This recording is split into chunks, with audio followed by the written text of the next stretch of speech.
Hello, victims. My name is Rainy Eyes, and today I'll be reading a Blackstone Family Thanksgiving written by Star Hardgrove. Without further ado, let us begin. It was all over the papers, though no one really knew how the events unfolded. On the surface, it looked like the perfect Thanksgiving. The turkey was cooked to golden perfection. Steam still rose from the freshly baked dinner rolls, and the house was filled with the scent of cinnamon and melted butter from the pumpkin pie and candied yams. Each family member sat around the table dressed in their Sunday best, ready to enjoy the feast before them. Yet, this picturesque scene, which could have easily been the cover of Home and Garden magazine, was revealed to be underneath the surface a gruesome tableau of a family fallen. Foul play was afoot this Thanksgiving. 5 corpses sat around this untouched meal. Claude and Mildred Blackstone earned their money on the backs of hard-working, indentured servants who ran their plantation. Claude ruled the farm with an iron hand during the day, and Mildred kept a household that was strict as it was spotless. The 2 ice-cold children, which consisted of bratty Cynthia and Toby, who had earned a reputation of frequenting the servants' quarters at odd hours of the night, had just reached young adulthood. The children occupied themselves with their own preoccupations, as did the rest of the Blackstone household. Uncle Percival, Claude's youngest brother, was generally considered to be a good man, as the priest of the local parish of Farronville, but was not without his secrets. Claude had recently taken ill with tuberculosis, and it was clear he was not long for this world. This had left Toby and Cynthia with a conundrum. They were the next of kin, and the fortune that they would stand to inherit was substantial. By the laws of this township, it was known that the entire fortune would go to Toby, being the firstborn male son. This, of course, did not sit well with Cynthia, and she soon began plotting to remove Toby from the picture. However, despite Toby's apparent thickness, he was wise to assist her plans, and developed his own. Cynthia's vanity would be her downfall. A simple tampering with her cosmetics would be the end of her, but not before Cynthia's knowledge of her brother's sweet tooth would have him find an added ingredient in his beloved saltwater taffy. Both Blackstone children died silently in their sleep. Percival had always been jealous of Claude's success and affluence, but most of all his wife.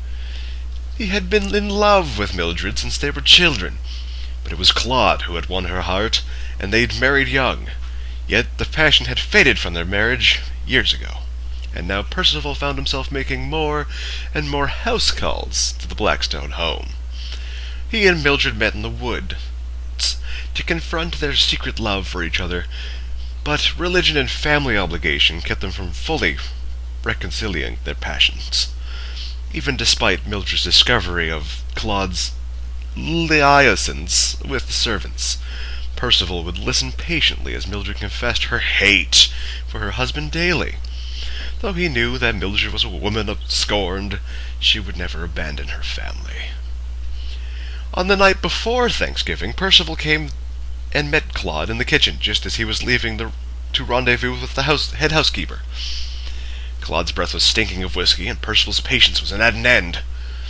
The hatred these two had for one another at this moment was climaxed from a low simmer to a roiling boil, and neither could suppress it any longer.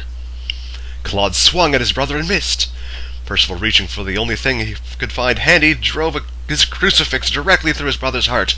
In horror of what he had done, Percival left the kitchen that Thanksgiving Eve and ran to his parish to pray.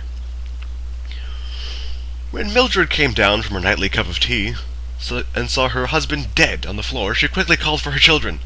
When they didn't answer, she ran up to their room to discover how each child dead in their beds.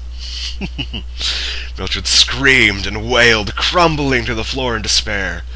However, moments later, as though nothing had happened, she rose, wiped the tears, and calmly dragged the bodies of her children one by one downstairs to the dining room.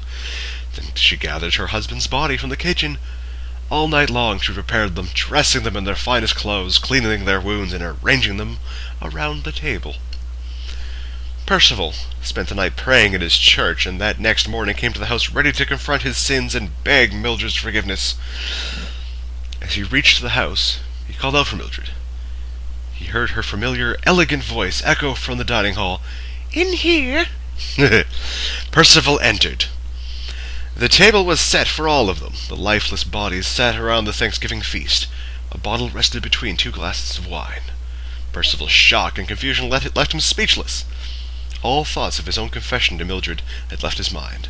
As he stammered to ask Mildred for an explanation, she smiled sweetly and handed him a glass of wine. "Drink," she said, "and we can all be a family again." Percival drank the wine as he was told. The poison worked quickly. Mildred finally, with her entire family around her, took her own glass in her hand. Still with that sweet smile that had so charmed the late Percival, she drank. She never screamed as the poison ate through her intestines.